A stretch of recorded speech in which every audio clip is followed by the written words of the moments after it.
네, 시청자 여러분 안녕하십니까. 투자손자병법의 임동석입니다. 4월 23일 월요일 순서 시작하겠습니다. 주말은 어떻게 잘 보내셨습니까? 주말에 봄비치고는 꽤나 많은 양의 봄비가 내렸는데요. 이제 봄 기운도 완연해지고 이 비 그치고 나면은 오늘부터 또 기온도 큰 폭으로 오른다고 하니까 이제 본격적으로 훈훈한 봄 날씨가 시작이 될 것 같습니다. 우리 증시에도 이런 훈풍이 함께 불어주길 기대하면서 오늘 순서 시작하겠습니다. 자, 저희 프로그램 지상파 DMB 채널 뉴원에서도 함께 시청하실 수 있습니다. 자, 지난 2월달 코스피가 2000선을 회복한 이후에 두 달여 동안 굉장히 지지부진한 장세를 이어가고 있습니다. 2050선을 상단으로 그리고 한 1900선대 중반을 하단으로 하는 박스권 장세에 갇힌 듯한 그런 움직임을 계속 보이고 있는데요. 자, 많은 투자자분들이 괜히 이런 지루한 장세에 이 지루함을 이기지 못하고 쓸데없이 손이 이렇게 나가가지고 허튼 게 종목이라든가 좀 허튼 곳에 투자를 하게 돼서 오히려 낭패를 겪게 되는 경우도 왕왕 보게 됩니다. 이런 지루한 장세 잘 이겨내시면서 오히려 좀 좋은 그런 기회를 발굴해내는 그런 시간으로 잘 삼아보시길 기대를 하겠습니다. 또 이번 한 주는 어닝 시즌이 본격화되는 가운데 미국과 중국의 경제정책 방향에도 주목을 해야 될 시기니까요. 여러분께서 참고하시기 바랍니다. 자, 오늘 순서에서는요. 실시간 증권사 리포트 살펴보는 여의도 리포트, 동양증권 고윤기 대리와 함께 외국인 순매도 지속에 대한 해석과 향후 대응책 세워봅니다. 또 이어서 오늘장 키워드에서는요. 이번 주 예정된 해외 이벤트와 그 영향력에 대해서 짚어보고 본격적인 어닝 시즌이 시작된 가운데 호조가 예상되는 그런 업종들에 대해서 집중적으로 살펴보겠습니다.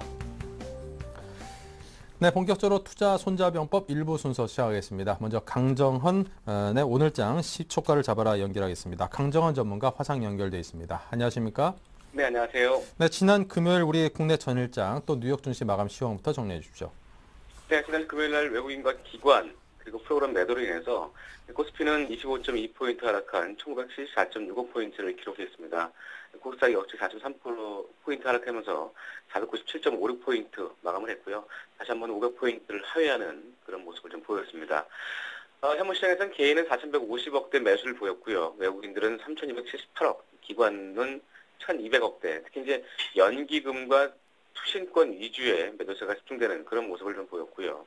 선물시장도 기관 4,694계약, 개인은 1,572계약 매수를 하는 모습을 보였습니다.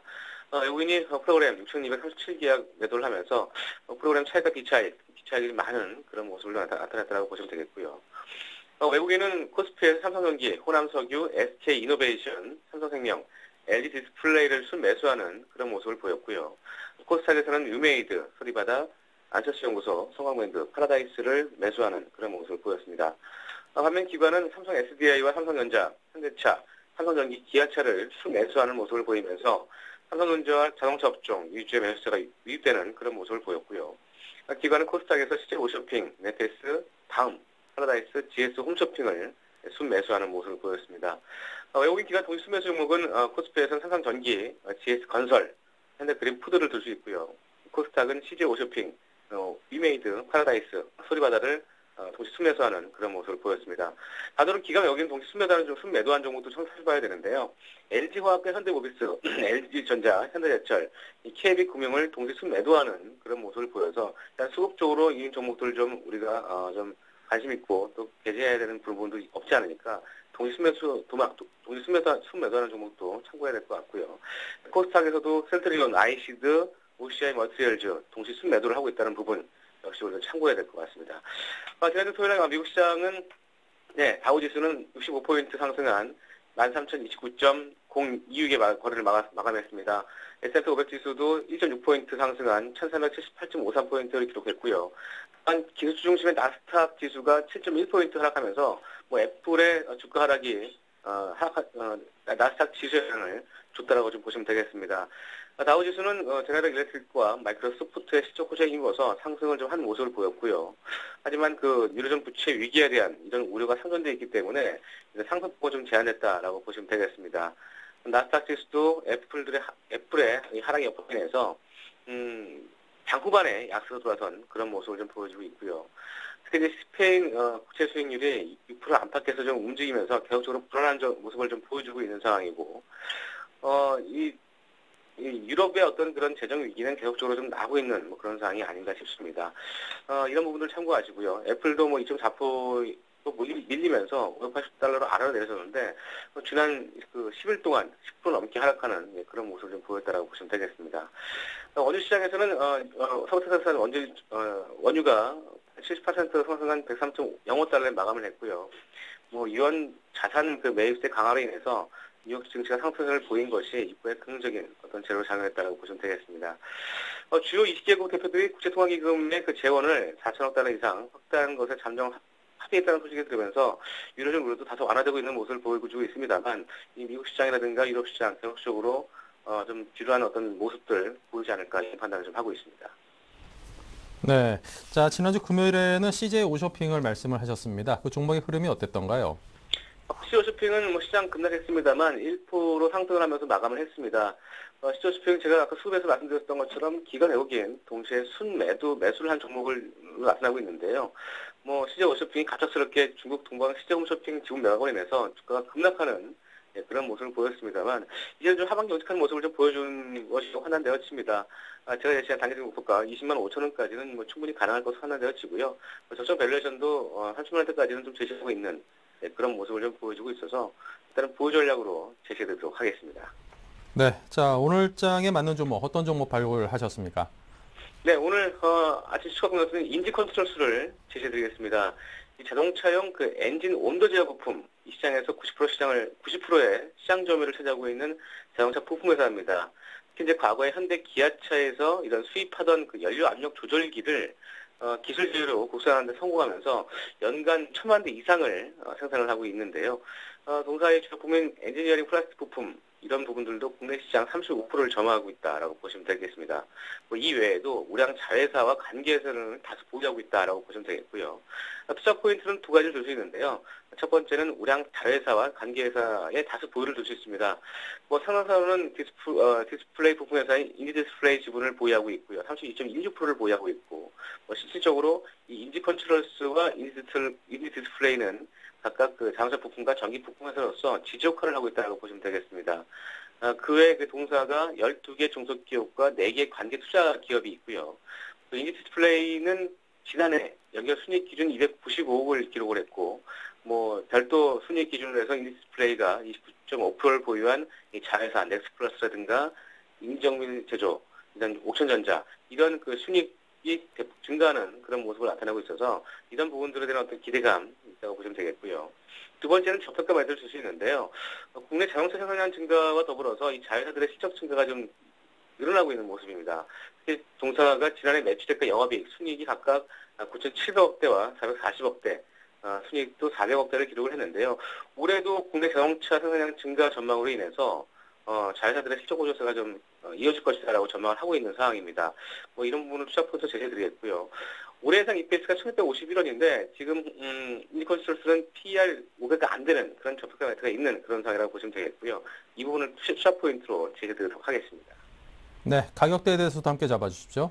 네, 매수가는 7,000원 초반, 7,000에서 7,100원을 말씀드리겠는데요. 오늘 보합권을 출발했는데 일단 7,000원 초반대 말씀드리겠고요. 목표가는 8,000원까지 제시해드리겠고요. 손절가는 6,900원 하이시에 손절로 대응하시면 되겠습니다. 네, 자 오늘은 인지 컨트롤스에 대해서 말씀을 드렸습니다. 여러분께서 종목 선정에 참고하시기 바랍니다. 감사합니다.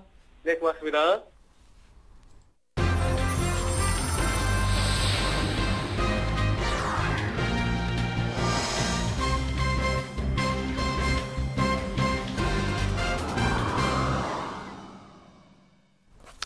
네, 투자 손자병법 시작을 하겠습니다. 자, 지금 개장이 막 됐는데요. 1971포인트, 3.26포인트가 하락한 채 거래소는 시작을 했고요. 코스닥은 2포인트 상승했습니다. 499.57포인트로 개장을 했습니다.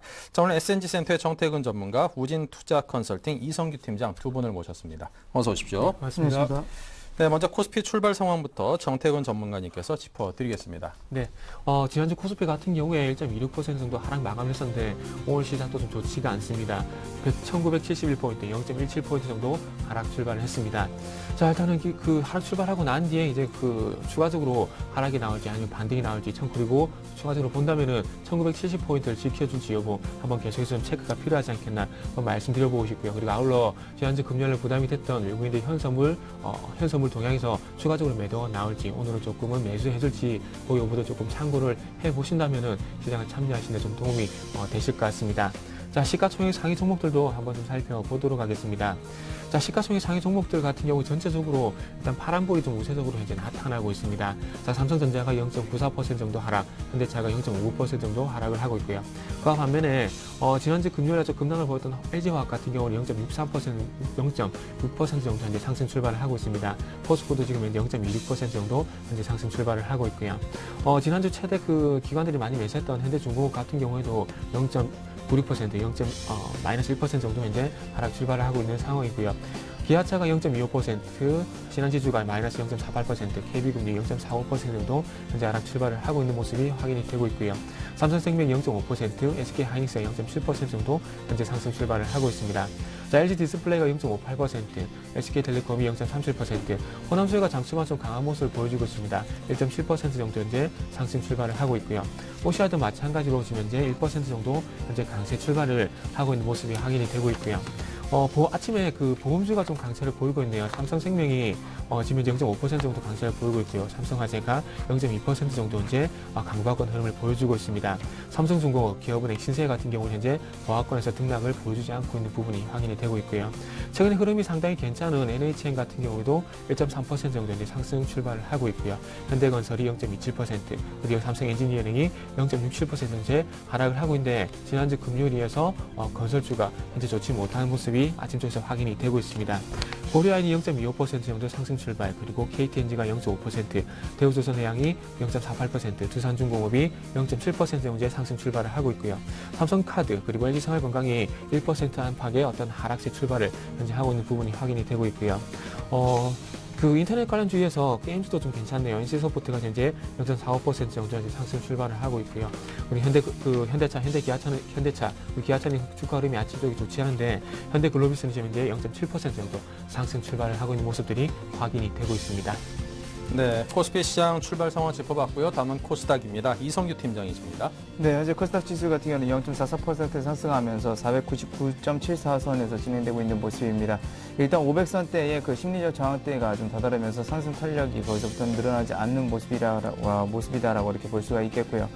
일단 그 시총 상위주들의 흐름들 전반적으로는 혼조세를 지금 보이고 있는 양상입니다. 뚜렷하게 강세를 띈다기보다는 일부 종목들에 대해서 일단 강세가 좀 나오고 있는 양상인데 오늘 좀 특징적으로 눈에 띄는 종목 같은 경우는 CJ ENM이 1.8%대 강세로 좀 출발이 되고 있습니다. 신작 게임이죠. 리프트에 대한 기대감들이 계속해서 좋은 소식들이 들어오면서 좀 강세로 좀 이어지고 있는 측면이고 CJ 오쇼핑 최근에 급락을 좀 만회하고 있습니다. 오늘 장에서 1.1%대 역시나 상승하는 모습 보여주고 있고요. 네오이즈 게임주도 최근에 부진을 좀 떨쳐내고서 오늘 장에서는 1.6%대 그래도 강보합권에서 좀 출발하고 있다는 점 말씀드릴 수 있겠습니다. 그리고 최근에 그 IT 관련주들 좀 이렇게 많이 부각을 받고 있는 모습인데요. 오늘 장에서는 크게 부각받는 모습은 나오지 않고 있습니다. 다만 그 크루시오텍이 한 1.3%대 좀 강세로 출발하고 있다는 점을 말씀드릴 수 있겠고요. 그리고 이오테크니스가 1%대 역시나 강세로 좀 출발을 하고 있는 상태입니다. 일단 현재 그 수급 동향을 잠깐 보도록 하겠습니다. 일단 코스닥 같은 경우는 현재는 외국인과 기관들이 여전히 그 매도세를 좀 보이고 있는 모습입니다. 개인만 나홀로 6억 원의 순매수세 보이고 있고 외국인은 3억 원의 순매도세 그리고 기관이 4억 원의 순매도세를 보이고 있는데 현재 그 투신권에서는 역시나 4억 원의 순매도를 내리면서 그 기관들의 매도세 거의 전반적으로 투신권이 지금 코스닥에서는 좀 집중하고 있다라는 말씀드릴 수 있겠고요. 지금 코스닥 시장의 종목별로 보게 되면 일단 상승 종목 수가 월등히 많습니다. 상승 종목이 한 550 종목 그리고 하락 종목 수가 260 종목에 달하고 있는데 지금 현재로서는 자금이 일단은 전반적으로 분산되는 모습들을 나타내고 있습니다.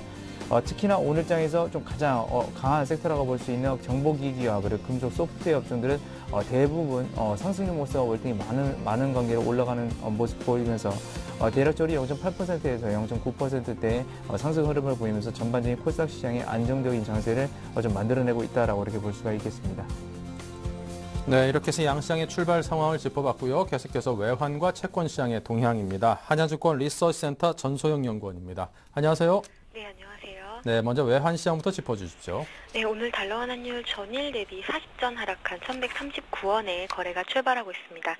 지난 주말에 달러 인덱스가 다소 큰 폭으로 하락했던 거에 비하면 미미한 하락으로 출발했다라고 볼 수가 있겠는데요.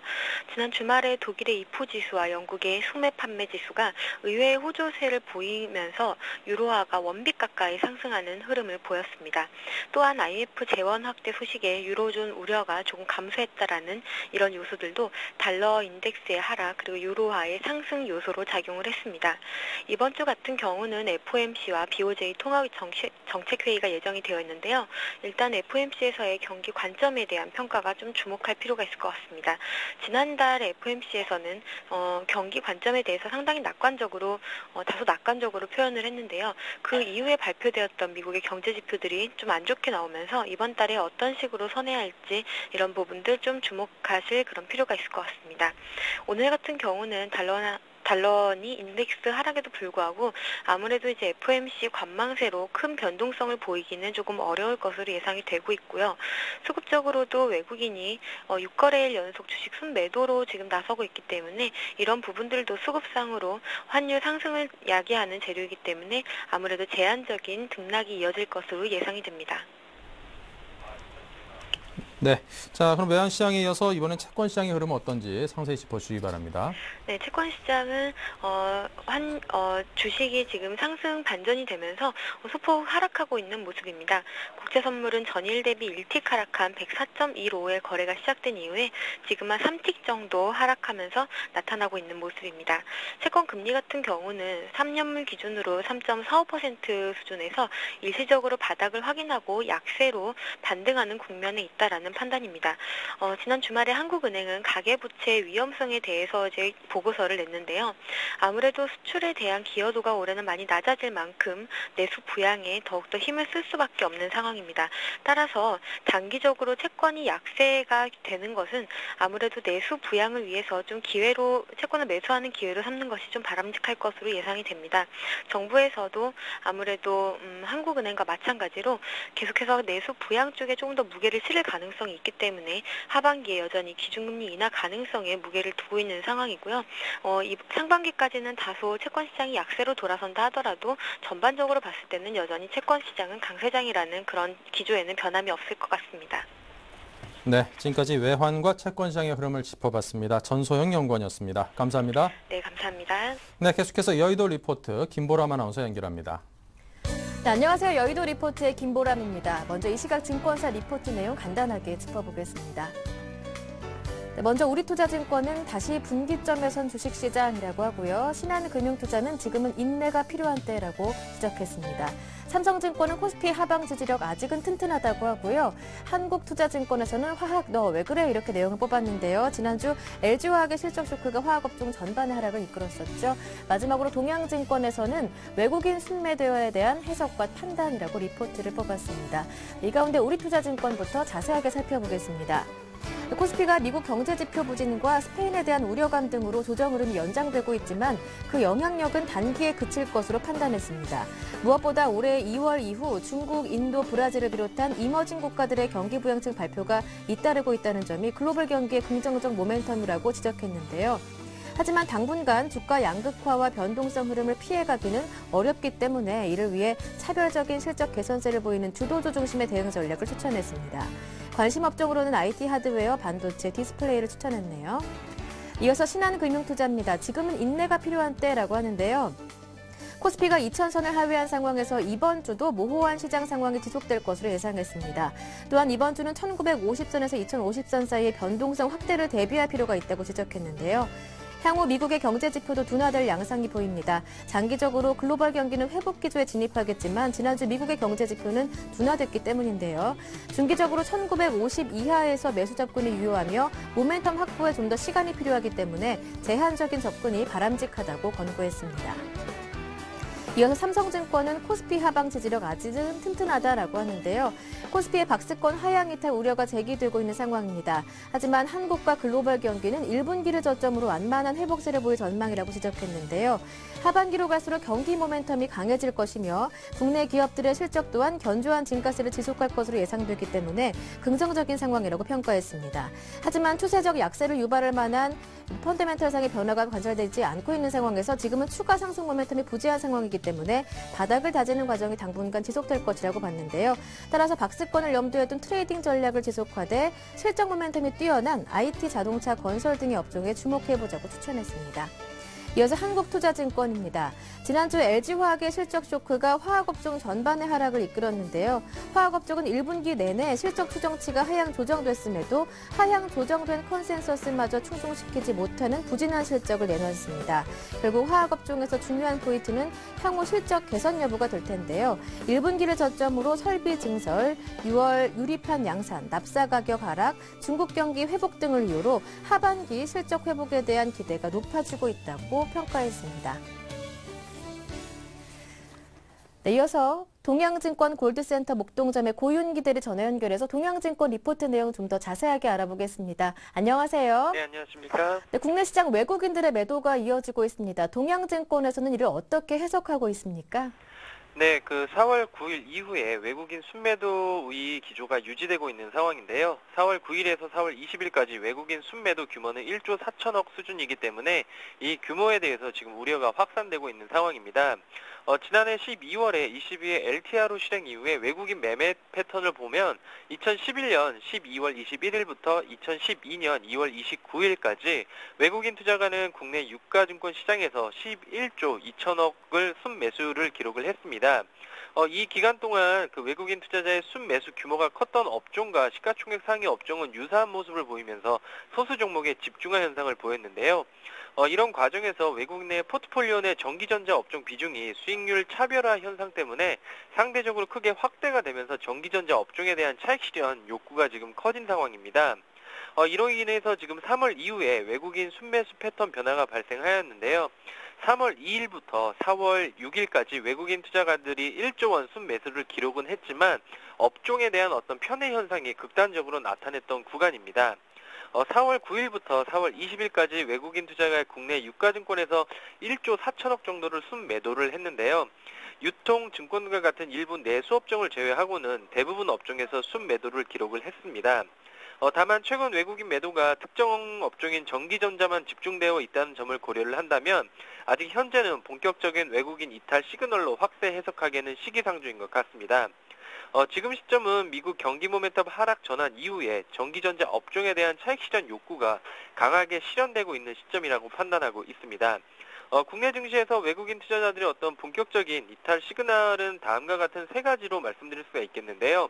일단 글로벌 경기가 둔화된 국면에 진입했다는 시그널과 함께 원달러 환율이 월 평균 1,050원에서 1,100원 이하로 진입을 하고 마지막으로 국내 증시가 지금 12개월 예상 PER이 10배 초과한 상황이라면 외국인 투자자의 본격적인 이탈 시그널로 해석 가능할 수 있을 것 같습니다.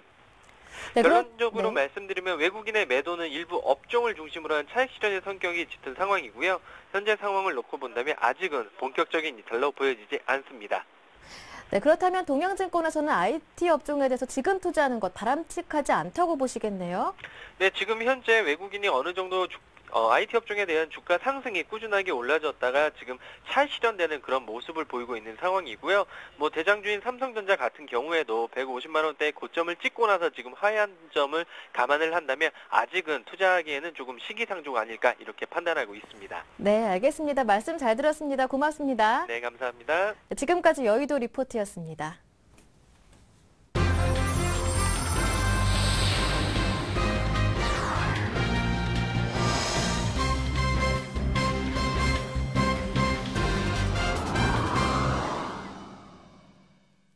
네, 전문가들의 매매 기법을 통해서 상한가 노려보는 데이 트레이딩 원샷 원킬 시간입니다. HMC 투자증권 시화증권의 박지훈 과장입니다. 안녕하십니까? 네, 안녕하세요.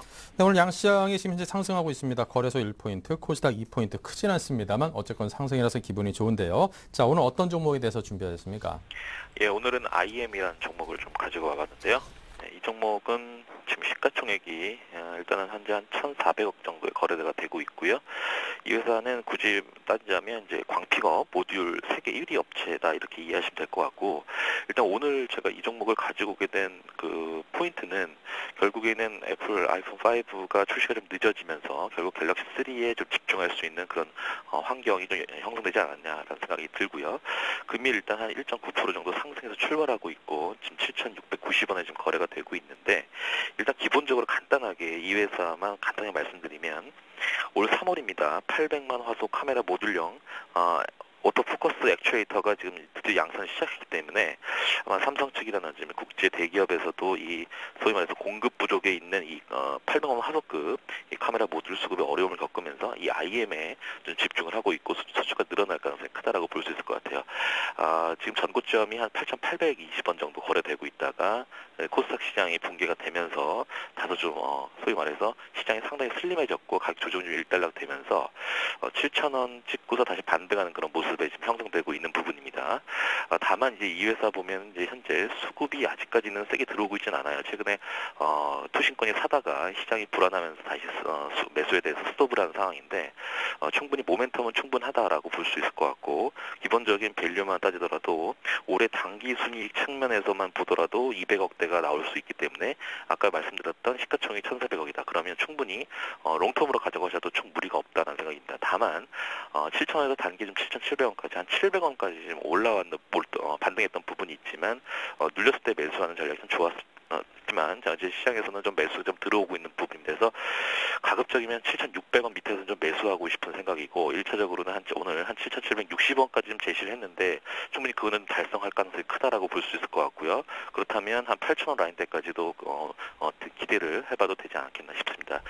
시장의 중심은 결국 갤럭시 S3 갤럭시 3 쪽으로 들어갈 부분이기 때문에 역시 관련 스마트폰 부품주의 어떤 탑으로 좀 볼 수가 있을 것 같아요. 다만 이 종목을 볼 때는 이 종목을 보시면 같이 보실 필요가 있는데 옵트론텍이라는 종목입니다. 현재 계속 신고가를 경신하고 있는 부분이겠죠. 이걸 이제 바로미터로 삼아서 후발주 성격, 2등 주자인 IM을 여기서 선택을 해도 좀 시장에서는 아웃퍼하는 그 결과를 나타낼 수 있지 않을까 생각합니다. 그래서 금일 만약에 8,000원이 들어간다면 굳이 매도할 필요는 없지 않겠느냐. 물론 단기적인 트레이딩 전략으로 종목 선택했지만 충분히 모멘텀이 계속적으로 발휘가 되고 있는 부분이기 때문에 올 2분기까지도 계속적으로 우리가 지켜봐야 될 그런 중소형 중에 하나가 아니나 싶습니다.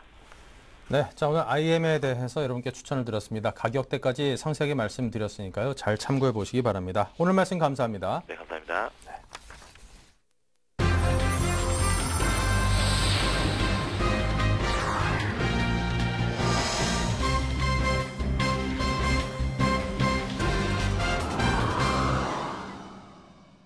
네, 오늘장 키워드부터 또 짚어보겠습니다. 정태근 전문가님부터 여러분께 짚어드립니다.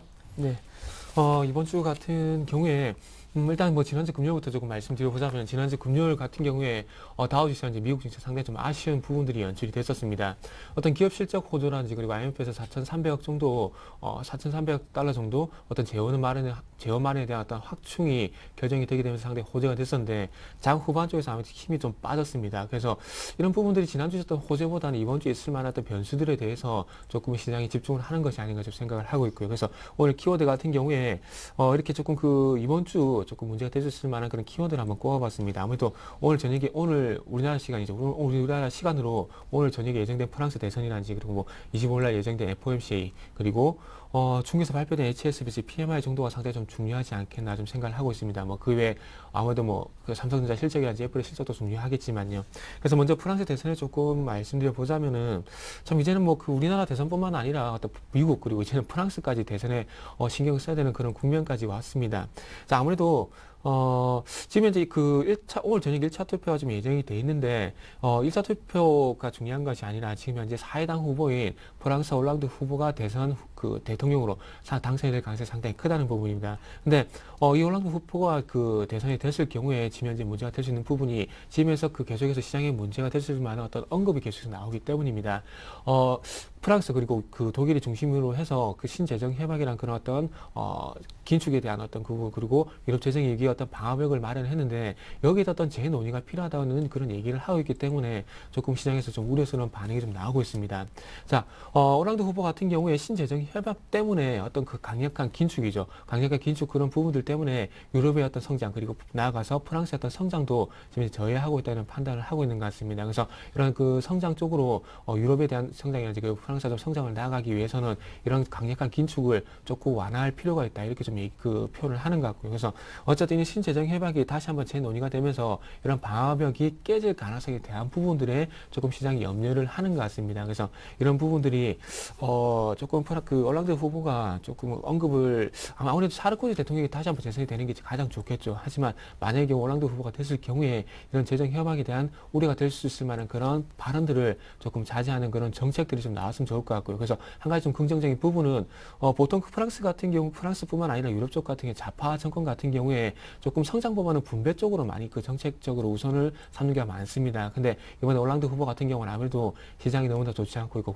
그리고 실물 경제가 너무 좋지 않다 보니까 아무래도 조금 그 성장 쪽으로 계속해서 어떤 그 지지 발언을 하고 있습니다. 그래서 어떤 성장 쪽으로 지지 발언을 하게 되면서 어쨌든 뭐 강력한 긴축으로 인한 어떤 저해되고 있는 성장에 대해서는 좀 개선이 될 가능성에 대한 부분도 조금 긍정적으로 봐도 되지 않겠나 이렇게 말씀 한번 드려보고 싶고요.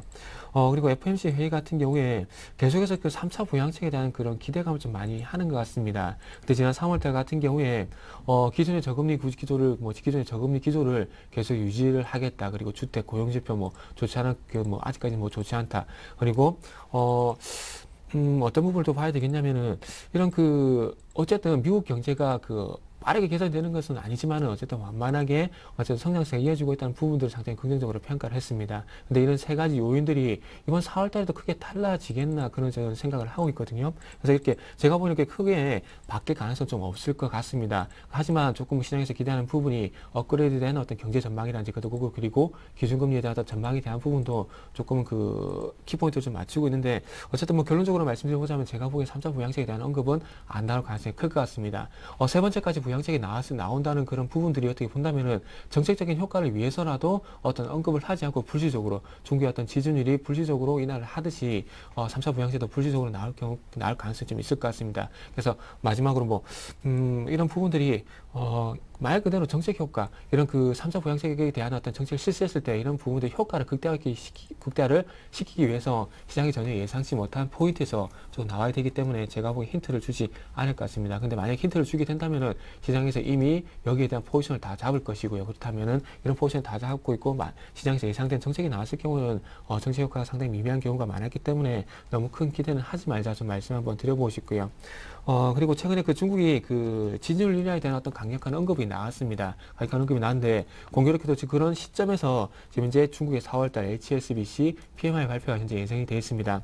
어떻게 본다면은 50일 기준으로 봤을 때 50 이하 상으로 봤을 때는 확장이고요. 그리고 50 이하로 봤을 때는 수축인데 어떻게 본다면 50 이하로 발표될 가능성이 상당히 큽니다. 지난 확정치가 3월달 확정치 같은 경우에 제 기억으로는 48.3을 기록을 한 것으로 기억을 하고 있는데 어쨌든 그보다 좀 나아질 가능성이 좀 적을 것 같습니다. 최근에 와서 계속해서 중국의 어떤 제조업 경기가 둔화가 되고 있다는 부분들이 확인이 되고 있고요. 그리고 어쨌든 그보다 좀 더 나아가 본다면 아직까지 중국이 철강석에 대한 어떤 수요 증가라든지 그리고 화학에 대한 어떤 수요가 증가하지 않고 있다는 부분, 요 얘기를 드린 이유는 제조업 경기를 알아볼 수 있는 가장 근접한 산업이기 때문에 그런 부분 좀 말씀을 드린다고 이해를 하시면 좋을 것 같고, 그래서 이런 부분들을 볼 때 어쨌든 48 이하로 나오게 될 가능성, 50 이하로 나오게 될 가능성이 상당히 크고, 그렇게 됐을 경우에 어떤 중국의 지준율 인하라든지 그리고 경기 부양책에 대한 띠가 확고하게 조금 확립이 되면서 시장이 이런 부분들을 좀 주목할 가능성이 있을 것 같습니다. 그래서 화학업종 같은 게 조금 업종에서 얘기를 드리겠지만은 어쨌든 이런 부분들이 조금 화학업종에 우호적으로 작용할 수 있을 만한 어떤 모멘텀이기 때문에 여기에 대한 부분도 조금 앞으로 관심을 좀 가서 봐야 될 것 같다, 이렇게 좀 말씀드려 보도록 하겠습니다. 네, 자, 오늘장 키워드 계속해서 이성규 팀장께 듣겠습니다. 어떤 말씀하실런지요? 네, 일단은 전반적으로 봤을 땐 지금 현재 돌파구가 증시에는 없는 것으로 이렇게 판단되고 있습니다. 계속해서 박스권에서 머물고 있는 모습이고 모멘텀 자체들도 거의 다 노출이 됐기 때문이라고 이제 볼 수가 있겠는데요. 일단 지난주 금요일이죠. 뉴욕 증시 보게 되면 일단 기업들의 실적 자체는 굉장히 좋았습니다. 그래서 그런 부분에도 불구하고 미 증시는 그렇게 큰 폭으로 상승을 하지 못했는데 그 이면에는 어떤 우려감들이 이제 존재했기 때문이라고 볼 수가 있겠는데요. 일단은 우려감 중에 하나가 뭐냐면 이제 IMF에 대한 첫 번째는 이제 재원 확충 부분이라고 볼 수가 있겠습니다. 근데 실질적으로 IMF에서 재원 확충하는데 가장 큰 역할을 하는 미국이라든지 캐나다는 지금 빠진 상태라 볼 수 있겠고요. 지금 미국과 캐나다가 주장하는 것은 무슨 얘기냐면 독일이나 프랑스나 그런 국가들이 먼저 유럽 위기를 해결하라고 그렇게 얘기가 나오는 겁니다. 근데 지금 현재 프랑스 같은 경우는 일단 대선이 뭐 진행되고 있고 이제 좀 있으면 뭐 결론도 나오고 그렇게 될 거지만 프랑스 같은 경우에는 대선이 누가 되든 간에 그렇게 좋은 양상은 없습니다. 왜냐하면 프랑스가 거의 대부분의 그 유럽 국가들의 부실 채권들을 가지고 있기 때문에 긴축 완화를 하자니 자기네 나라의 그 재정 적자가 또 더 우려가 되고 거기서 또 긴축을 하고 가자니 부실 채권들에 대한 우려들이 더 커지고 그러니까 이도 저도 못하는 상황이다 보니까 사실상 그 유럽 국가들에 있어서 가장 퀴어드 그러니까 중심은 누구냐면 바로 독일입니다. 근데 독일 같은 경우도 크게 뭐 이렇게 좋은 반응을 내놓지 않고 IMF에 재화충을 하는 데 있어서 그렇게 긍정적인 반응들을 보이고 있지는 않습니다. 사실상 뭐 나쁜 말로 하게 되면 독일로서는 아쉬운 것이 없는 상태이기 때문에 이제 그렇다라고 볼 수가 있겠고요. 그렇기 때문에 독일이 향후에 어떤 얘기를 해놓느냐가 가장 중요하고 이 문제 같은 경우는 IMF에서도 계속해서 압박을 하고 있습니다. 너희들이 말 그대로 더 풀어라 이런 식으로 나오고 있는데 만약에 그 부분들이 컨센서스가 만약에 해결이 된다고 한다면 사실 가장 큰 유동성 자체는 독일에서 어느 발언을 하냐가 가장 크기 때문에 일단 그 부분이 향후에 유동성에 있어서 다시 한번 상승 모멘텀은 독일이 키워드가 될 것으로 좀 예상되고 있고요.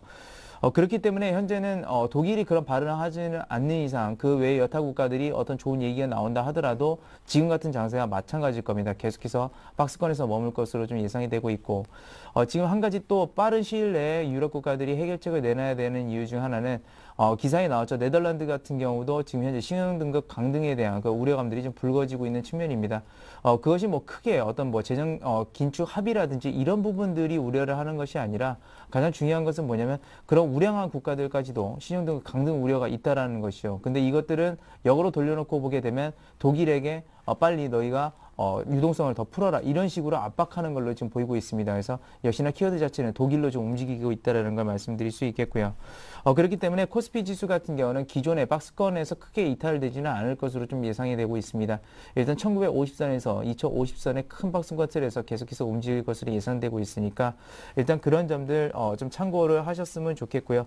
뭐 제가 말씀드렸다시피 오늘의 키포인트는 바로 독일이라고 이렇게 말씀을 드릴 수 있겠고 지금 현재 그 수급 상황을 잠깐 보더라도 외국인들이 그렇게 그 우리나라 신흥국 증시들에 대해서 그렇게 탐탁지 않게 나오는 이유 중에 하나가 저는 바로 그런 이유가 아닌가 그렇게 생각을 하고 있습니다.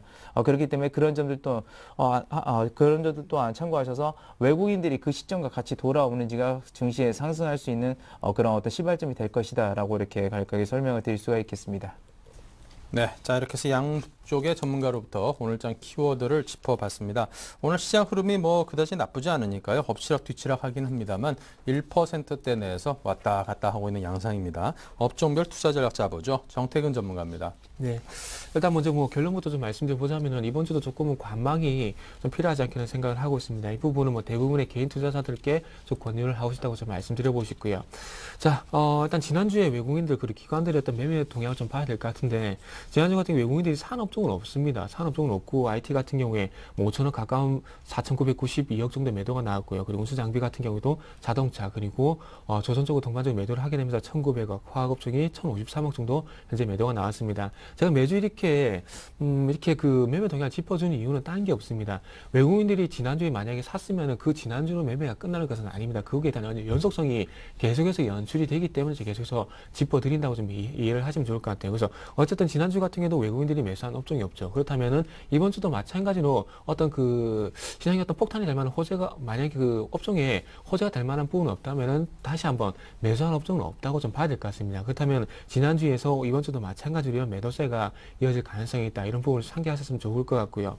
그리고 기관들은 IT 업종은 2,480억, 운수 장비를 2,400억 정도 매수를 하고 있는데 이런 부분들 볼 때 기관들이 매수를 이렇게 나서는 부분들을 어떻게 본다면 이렇게 보시는 게 좋을 것 같아요. 조금 단기적으로 좀 접근을 한다. 개인들과 좀 비슷하게 보시면 될 것 같아요. 개인보다 제가 보기엔 투기성 기관들이 더 많다고 좀 보시는 게 맞을 것 같고 그런 측면에서 본다면은 외국인 기관들이 이렇게 매수하는 업종들 이런 부분들은 조금 어떻게 본다면 시장의 대화의 힌트가 될 수 있겠죠. 즉 단기적으로 접근해 볼 만한 업종이라는 겁니다. 화학업종 같은 경우 5,500억 정도 상당히 강한 집중적으로 매도가 나왔는데 이런 부분은 기관의 어떤 그 실망 매물이라고 봐야 되겠죠. 이번 주 1분기 때는 어쨌든 화학업종이 턴어라운드가 되면서 실적이 좀 바닥을 다질 것이라 그런 기대감이 상당히 컸는데 LG화학의 그런 기대감 산산이 무너뜨렸기 때문에 이런 실망 매물을 어찌 보면 당연하지 않겠나 이렇게 봐야 될 것 같은데 그래서 그 화학업종 좀 더 말씀 한번 드려보고 싶은 부분이 그 HSBC PMI에 대한 부분을 말씀드렸습니다. 자, 화학업종 같은 게 계속해서 어떤 그 실적에 관한 부분보다 중국에 대한 모멘텀을 계속해서 말씀을 드리고 있는데 올해 1월달 같은 경우 중국이란다.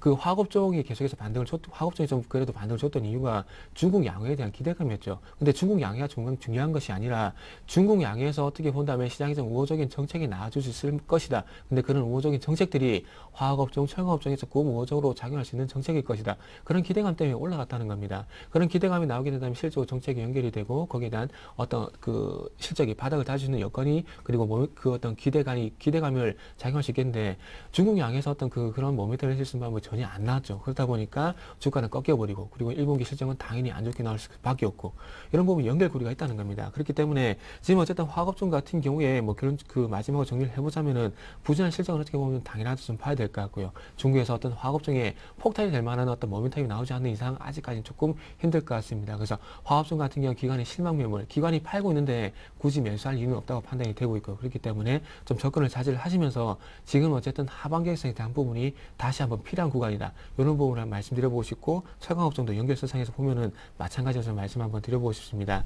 그리고 조금 그 유럽 위기 차단을 위해서 조금 IMF에서 재원을 마련했다는 소식 때문에 저는 조금 그 오늘 쪽에서 기술적이라도 은행 그리고 건설 뭐 조선이 좀 반등이 나올 것을 생각을 했었는데 좀 너무나 약하네요. 은행업종 같은 경우도 0.2%, 뭐 건설업종이 0.3%, 조선업종이 뭐 마이너스 0.3%도 현재 뭐 큰 그 흐름이 연출이 되지 않고 있는데 제가 조금 그 서대 그 키워드에 말씀을 드렸듯이 조금 지난주에 어떤 모멘텀보다는 이번 주에 어떤 키워드에 조금은 업종들도 포커스가 좀 맞춰지는 것 같습니다. 그래서 어쨌든 대형 수출주 뭐 IT라든지 우주 장비 뭐 이런 부분 잘 나가는 종목들도 물론 있습니다. 하지만 전체적인 업종을 짚어봤을 때는 아직까지는 적극적인 어떤 접근은 좀 자제를 할 필요가 있지 않겠나.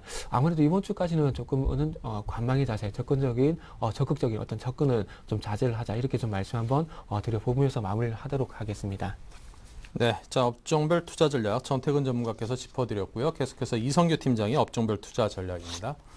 네, 일단 그 앞서서 말씀드렸던 것처럼 이제 기업의 실적을 보는 수밖에 없는데요. 근데 기업 실적 중에서 요즘에 가장 좀 각광을 많이 받고 있는 부분들이 있습니다. 크게 이제 두 가지로 볼 수가 있는데 대형마트 규제로 인해서 그 여파로 인해서 최근에 들어서 이 백화점 관련주들이 역시나 반사이 그런 측면에서 좀 상승한 측면들이 있고요. 그리고 편의점 관련주들 이렇게 해서 상승하는 측면이 있고 식자재 관련 업체들의 역시나 좀 이렇게 수혜를 보는 그런 경향들이 있습니다. 그래서 그 지적적인 내용을 들여다보면 일단 대형마트들이 첫 휴무를 하게 되면서 일단은 실제적으로 뚜껑을 열어놓고 보게 되니까 실제 효과가 없었다라고 그렇게 나왔습니다. 일단 첫 주기 때문에 뭐 그것이 지금 현재 바로 효과가 있냐 없냐를 논하기는 좀 그렇지만 구체적인 좀 사항들을 좀 따져보게 되면 일단 그 기업형 슈퍼마켓이라고 하는 SSM이라는 그 상권 자체들이 약간은 좀 피해가 좀 예상이 되고 있습니다. 근데 그 부분들이 어떤 피해냐면 우리가 그 대형마트 이렇게 주변에 가보게 되면 뭐 옷가게도 있고 그다음에 뭐 술집이라든지 밥집 뭐 여러 가지들이 있습니다. 뭐 치킨집도 있고 그런데요.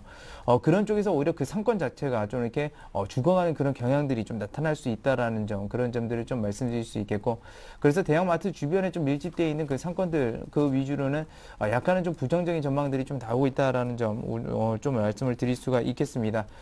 그런 점들이 오히려 경제 우리나라 그 내수 경기를 좀 더 위축시키지 않을까 그런 우려감들이 좀 발생하고 있고요. 일단은 뚜껑을 열어놓고 보니까 재래시장은 한산했는데 오히려 백화점의 식료품 쪽은 오히려 북적됐다는 그런 얘기들도 나왔습니다. 근데 실질적으로 놓고 보면 그 재래시장에서 사람들이 상품을 사는 것과 분명히 그 마트라든지 백화점에서 그 구입하는 그런 어떤 상품목은 분명히 틀립니다. 그래서 그런 부분들에 있어서 대형 마트 이런 부분에서 파는 식자재라든지 아니면 식료품이 대부분 백화점과도 연동되어 있기 때문에 일단 사람들이 주말을 이용해서 대형 마트가 닫혀 있다 보니까 재래시장을 가기보다는 역시나 대형 백화점 쪽으로 좀 이동했다라는 점을 들 수가 있겠고요. 그렇게 됐을 때는 일단 백화점의 매출 추이는 오히려 대형마트에 있어서는 호재가 될 수가 있습니다. 근데 대부분 우리나라 그 쇼핑주들을 보게 되면 뭐 신세계나 롯데쇼핑, 현대백화점 같은 경우는 마트와 그 백화점을 가지고 있기 때문에 그 마트에서 나오는 이익 감소 효과가 오히려 백화점으로 전이되는 효과들이 나오면서 실적이 그렇게 크게 벗어나지 않을 것이다라고 이렇게 우선적으로 좀 말씀을 드릴 수 있겠고요. 그렇기 때문에 그런 점들이 역시나 백화점의 실적 개선세에 이어질 수 있다라는 전망을 좀 말씀을 드리겠고, 그와 더불어서 이 백화점 대형마트들이 이게 좀 이렇게 문을 닫고 그러다 보니까 실제적으로 편의점에서는 물건이 없어서 못 파는 경우도 생겼다고 합니다. 근데 그런 것들은 일단 일시적인 경향이라고 좀 생각을 하고 있습니다. 하지만 단기적으로 편의점 같은 데도 일단은 실적 개선세는 한번 이루어질 수 있다라고 그렇게 볼 수가 있겠고요. 또 한 가지 들 수 있는 거는 음식 식자재 납품업체들입니다. 기존에 있었던 그런 어떤 주변 상권, SSM이 사라지면서 그 주변 상권이 사라지는데, 역시나 그 백화점 쪽으로 몰려들면 오히려 내부적으로 식자재 업체들이 더 부각을 받을 수 있다는 점. 그래서 오늘 백화점, 그리고 편의점, 그리고 식자재 업체들 세 가지 업종들의 실적 개선세에 한번 주목해 볼 만하다, 이렇게 말씀드릴 수 있겠습니다. 네, 자, 백화점이 편의점 업계를 중심으로 업종별 투자 전략을 짜드렸습니다. 두 분의 전문가의 말씀 잘 참고하시기 바라고요. 자, 동부증권 신논현역 지점에 김성원 차장을 또 연결을 해서 코스닥 특징주 짚어보겠습니다. 안녕하십니까? 안녕하십니까? 자, 오늘 시장 상황이 좀 엎치락 뒤치락 합니다. 거래소가 5포인트 마이너스로 조금 하락폭이 커진 양상인데요. 오늘 시장 상황은 어떻게 보시는지요? 네, 미 증시는 독일의 기업경기 신뢰지수 호조와 IMF의 재원 확충 합의 소식에도 불구하고 혼조세로 마감을 했습니다. 현재 코스피도 뉴욕 증시 영향으로 5포인트 정도 하락한 1969포인트를 나타내고 있습니다. 최근에 증시 거래 대금이 5조 7천억 원으로 작년 7조 원대에서 줄어서 증시의 부진을 나타내주고 있습니다. 지난주에는 LG화학의 어닝 쇼크가 있었는데요. 이번 주에는 LG전자, LG디스플레이, SK하이닉스 등 주요 IT주와 현대차, 기아차 등 자동차주들이 실적 발표를 앞두고 있습니다. 지금 1분기 실적에 대한 기대치가 낮아진 만큼 주가에 큰 변동성은 없을 것으로 보입니다만 약한 조정은 염두에 두시는 것이 좋을 듯합니다. 네, 자, 그럼 오늘 소개해 주실 회사는 어떤 종목일까요? 네, 코스닥 상장 예정 기업인 비아트론입니다. 능동형 유기발광 다이오드와 저온 폴리실리콘 등 디스플레이 패널을 만드는 데 필요한 열 처리 장비를 제조하는 기업입니다. 디스플레이 열 처리 장비는 스마트폰, 태블릿 PC 등에 사용되는 유리기판에 열 처리를 해서 보다 선명한 화질을 구현합니다. 성장에 자신감을 보이는 이유는 경쟁사보다 비교 우위를 지닌 특허 기술 덕분입니다. 열 처리 장비는 저온에서 장시간 공정이 이루어지는 배치형이 주로 사용되지만 고온에서도 고속으로 공정이 진행할 수 있는 인라인형을 개발하면서 경쟁에서 한 발 앞섰다는 평가입니다. 비아트론이 인라인형과 배치형 장비를 보유한 유일한 기업이라면서 특허를 보유한 인라인형은 기존 장비 한 개치보다 200도씨가량 온도를 높여 공정 속도가 빨라지고 제품의 질적 수준도 높아진다고 합니다. 현재 차세대 디스플레이 패널 열처리 분야에서 높은 시장 점유율을 유지하고 있고 일본을 제외한 글로벌 산화물 반도체 열처리 시장에서 88%가량 시장 점유율을 보인 것으로 알려졌습니다. 수익성 전망도 밝습니다. 지난해 매출과 영업이익은 각각 471억 원, 104억 원으로 전년 대비 각각 118%, 20% 늘어난 수치입니다. 김영준 대표는 올 매출과 영업이익 모두 20에서 30%가량 성장세를 기대한다고 합니다. 네, 자, 그럼 비아트론, 이 해외 시장의 진출 전망은 어떻습니까? 시장 확대 굉장히 중요한 부분인 것 같은데요. 네, 지난해에는 해외 매출 비중이 39%에 그쳤지만 올해는 수요 확대에 힘입어서 지난해보다 10%포인트 이상 늘린 50%까지 확대될 것으로 기대된다고 밝혔습니다. 비아트론은 지난 2009년 대만의 LCD 패널 생산업체 AUO사에 납품을 하며 대만 시장에 진출했고 2010년부터는 중국의 LCD 업체인 BOE와 티안마 등 사업을 하면서 중국으로 시장을 넓혔습니다. 올해 해외 시장에 많은 기대를 거는 이유는 고사양 디스플레이 수요 증가가 예상되면서 관련 업계 설비 투자 기대감이 커지고 있기 때문입니다. 올해는 아몰레드나 저온, 폴리실리콘 등 고사양 디스플레이 패널의 수요가 크게 늘면서 중국과 대만 LCD 패널 업체들이 공격적으로 설비 투자에 나설 것으로 보인다고 합니다. 네, 자 그럼 이제 상장 일정은 어떻게 잡혀 있나요? 네, 상장일은 다음 달 4일입니다. 17일에서 18일 기관 투자가를 대상으로 실시한 수요 예측에서 역대 최다인 428개 기관이 참여해서 383.3대 1의 높은 경쟁률을 기록했습니다.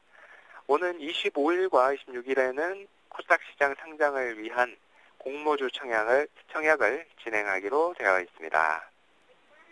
네, 자 지금까지 동부증권 신논현역 지점 김성원 차장과 함께했습니다. 감사합니다. 네, 감사합니다. 네, 자 오늘장 관심 종목 계속해서 이어가겠습니다. 두 분의 전문가께서 한 종목씩 준비하셨는데요. 먼저 정태근 전문가께서는요. 네, 오늘 그 준비한 종목은 태광이라는 종목입니다. 최근에 그 조선업체들이 어떤 해양 플랜트를 수주하게 되면서 거기에 어떤 그 조선 부품주보다는 조선 기자재 업체들보다는 조금 피팅 업체들이 좀 상당히 주목을 받고 있고요. 그래서 이제는 뭐 외국인들 같은 경우 성강밴드에 상당히 관심이 많았고 기관들이 좀 태광에 관심이 많았는데 그래서 그 조금 최근에 성강밴드보다는 태광이 좀 나은 것 같아서 태광이라는 종목을 좀 준비를 해봤습니다. 잘 아시다시피 조금 힌트를 드린 것 같은데 해양 플랜트의 어떤 피팅 그 수주 그룹이 상당히 좀 큽니다. 3월 말 기준으로 봤을 때 태광의 어떤 수주 잔고가 현재 3천억이 현재 넘어가고 있고요. 그리고 1분기 신규 수주만 해도 전년 동기 대비해서 30% 증가한 943억 정도 현재 그런 규모가 추산이 되고 있고요. 그래서 1분기 실적 같은 경우에 영업이익이 한 165억 정도 예상이 되고 있는데 지난 4분기 뭐 180억 대비해서는 조금 소폭 줄어든 감이 없지 않아 있습니다. 하지만 영업이익률이 여전히 높은 20.5%를 유지하고 있다는 부분이 상당히 좀 긍정적으로 현재 평가를 받고 있습니다. 그리고 전분기 대비해서는 소폭 그 줄어든 부분이 있지만은 전년 동기 대비해서는 상당히 큰 폭으로 현재 증가된 부분이 현재 확인이 되고 있고요. 그래서 이런 수주 잔고로 인한 그 실적이 이런 수주 잔고들이 실적으로 이렇게 계속해서 이제 반영될 가능성이 크게 되면서 실적 개선세도 그리고 그 1분기뿐만 아니라 올해 전체적으로 봤을 때도 실적에 대한 어떤 기대감이 좀 작용하고 있는 종목이라고 말씀 한번 드려보고 싶고요. 그러면서 바로 기술적인 부분 좀 말씀 좀 드려보도록 하겠습니다. 자, 최근에 그 요 종목 같은 경우에 일단 29,000원 전후에서 어떤 그 조정이 좀 있었는데 어제 그 지난주 금요일 같은 게 조금 특징적인 부분이 일단 수급 구조가 제가 보기에는 조금 다시 한번 개인 쪽에서 외국인과 기관 쪽으로 좀 변화가 되는 것 같습니다. 그리고 투신 쪽에서 38,000주 정도 매수를 하게 되면서 상당히 강력한 매수가 들어갔고요. 그러면서 지난주 금요일 날 4% 거래량이 동반되면서 4% 정도 상승하게 되면서 이제는 좀 추세를 완전히 좀 돌린 것이 아닌가 이렇게 좀 생각을 하고 있습니다. 그래서 전고점에 대한 돌파 좀 긍정적으로 평가를 하고 있고요. 일단 장중에 지금 현재 3750원 정도 형성이 되고 있는데 일단 제가 보기엔 3500원까지 한번 기다려보자 이렇게 좀 말씀 한번 드려보고 있습니다. 그래서 매수가를 35,500원 정도 계속해서 말씀 한번 드려보고 싶고요. 그리고 목표가 같은 경우에 요 종목이 일단은 그 28,000원 정도, 29,000원 정도에서 일단 32,000원 정도의 박스권을 받을 때 이 박스권을 상당히 좀 옮겨보게 되면은 35,000원 정도 가격이 나오게 됩니다. 근데 요거보다 조금만 높게 해서 36,000원 정도 한번 목표가를 설정해 보고 싶고요. 물론 32,000원을 돌파하는 32,000원을 돌파한다는 전제하에서 상단 박스권 36,000원 정도 한번 말씀드려보고 싶고요. 손저가 같은 경우에는 일단 요거보다 조금 낮은 28,000원 조금 여유있게 한번 잡아보도록 하겠습니다. 네, 자 계속해서 두 번째 종목에 대해서는 또 이성규 팀장께서 발굴 준비하셨습니다. 네, 제가 오늘 추천드릴 종목은 이제 대한통운인데요. 뭐 그 이전에도 한번 추천드렸던 적은 있는데 일단 대한통운 같은 경우가 지금 현재 그 다시 한번 하단 부분에 내려오면서 가격 메리트가 상당히 좀 일단 좋아졌다라고 이렇게 볼 수가 있겠습니다. 근데 지금 정부에서 얘기 나오는 것은 아무래도 그 물류 이동에 대해서 그 비용들이 많이 들어가다 보니까 그런 부분들에 대해서 법인세 감면을 혜택을 해주겠다라는 얘기가 나왔는데요. 아직까지는 지금 현재 노출은 안 된 것 같습니다. 근데 법인세 3% 감면을 해준다는 것은 그 우리나라 기업들에게는 상당히 좋은 호재입니다. 왜냐하면 물류 이송비에 대해서 상당히 부담 많이 느끼고 있기 때문이죠. 특히나 그 정부에서 추진한 것을 보면 물류량이 그 제3자 물류를 이용했을 때 총 50% 정도 이상을 해야지만 그 법인세가 감면이 됐는데 이거를 30%까지 완화를 시켜줬기 때문에 상당히 좋은 점이다라고 볼 수 있겠습니다. 사실 택배 산업이 성장을 빠르게 고성장을 못하는 이유는 그 원인은 뭐냐면 택배 가격 때문입니다. 우리나라의 그 택배 가격 체계 때문에 좀 그렇다고 볼 수가 있겠고요. 하지만 그러한 조건 속에서도 매년 연평균 한 10에서 12%가량 성장을 한 것이 우리나라 택배 산업들이라 볼 수 있겠습니다. 유럽 유류 가격에 대한 역시나 그 운송에 대한 피해 부분도 여전히 작용하겠지만 이런 법인세 감면 효과가 발생하게 되면 오히려 매출량으로 더 큰 폭으로 늘려갈 수 있다는 점 말씀드릴 수 있겠고 지금 현재 구간에서 일단 매수 가능한 구간이다라고 말씀드리면서 손절가는 7만 원 선, 목표 주가는 약 8만 5천 원 선으로 좀 제시를 해드리도록 하겠습니다. 네. 자, 대한통운에 대해서 말씀을 하셨습니다. 이제 오너십의 변경이 있었으니까요. 앞으로 기업에 대해서 어떤 또 발전할 만한 여지를 보다 더 기대해 볼 수 있지 않을까. 이 기업에 대해서 기대가 갑니다. 자, 오늘 두 분의 전문가께서 태광과 대한통운 제시를 해드렸는데요. 우리투자증권 SNG센터의 정태근 전문가, 우진투자컨설팅의 이성규 팀장 두 분께서 지금까지 1부 순서 함께해 주셨습니다. 오늘 말씀 감사합니다. 네, 감사합니다. 감사합니다. 네, 저희 홈페이지 개편을 기념으로 샘플러스에서 전문가 방송 50% 할인 이벤트 계속 이어가고 있습니다. 4월 30일까지 준비되어 있으니까요. 여러분께서 많은 참여를 부탁을 드립니다. 자, 11시부터는 시청자들의 궁금한 종목 상담 진행됩니다. 013-3366-0110 문자, 02-3153-2610 전화 준비되어 있습니다. 양쪽으로 많은 참여를 부탁을 드립니다. 그리고 서울경제TV 홈페이지 많이 바뀌었습니다. 다시 보기라든가 여러분께서 저희 방송 보시면서 이런 부분은 좀 더 이렇게 바뀌었으면 좋겠다 하시는 의견이 있으시다면 언제든지 의견을 저희 게시판을 통해서 주시기 바랍니다. 항상 열어놓고 기다리겠습니다. 자, 저희는 잠시 후 2부에서 뵙겠습니다. 감사합니다.